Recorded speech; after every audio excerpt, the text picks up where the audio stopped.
என்னம்மா ஊருக்கா போடுற அத்தை இது எங்கள் ஊரில் வந்து நாத்திரங்கான்னு சொல்லுவோம். இங்கே வந்து மெட்ராஸில் வந்து கிச்சலிக்கான்னு சொல்கிறாங்க.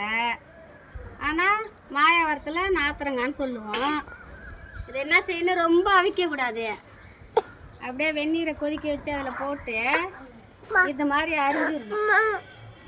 இதுமாரி அரிஞ்சு இப்படி கொடி கட்டி அழகாக அப்படி தொங்க விட்டு காய வச்சு என்ன செய்யணும், இதை காய இந்த தண்ணியிலே போட்டுடணும். இருக்கு பார்த்தியா தண்ணி, இது தண்ணி கிடையாது, இது வந்து சாறு. நாத்திரங்காய் ஊறுக்காய் போட்டிருக்குறோம், ஆனால் இங்கே கிச்சலிக்காய் சொல்லுவோம்.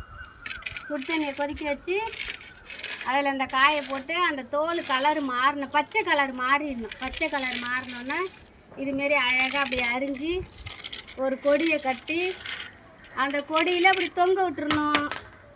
தொங்க விட்டுட்டு அது காய என்ன செய்யணும், எடுத்து இந்த சாறு இருக்குது பாருங்கள், இது தண்ணி கிடையாது, இது வந்து சாறு. அந்த பழம் அரியிறோம்ல, அந்த பழத்தோட சாறு. இது காய வச்சு டெய்லி காய வச்சு இதே தண்ணியில் போட்டு குலுக்கி ஊற வச்சிடணும். அப்போ தான் இதில் உள்ள உப்பு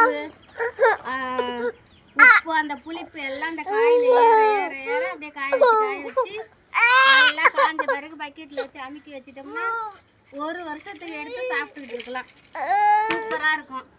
நீங்கள் வந்து துண்டு துண்டாக அரிஞ்சிங்கன்னா காய வைக்க முடியாது, புழு வச்சிரும். இந்த மாதிரி காய வச்சா நல்லா காஞ்சிரும்.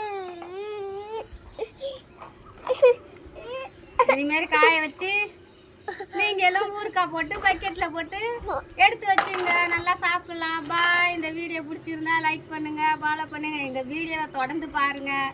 நாங்கள் நல்லா வீடியோ போடுறோம். பாய்.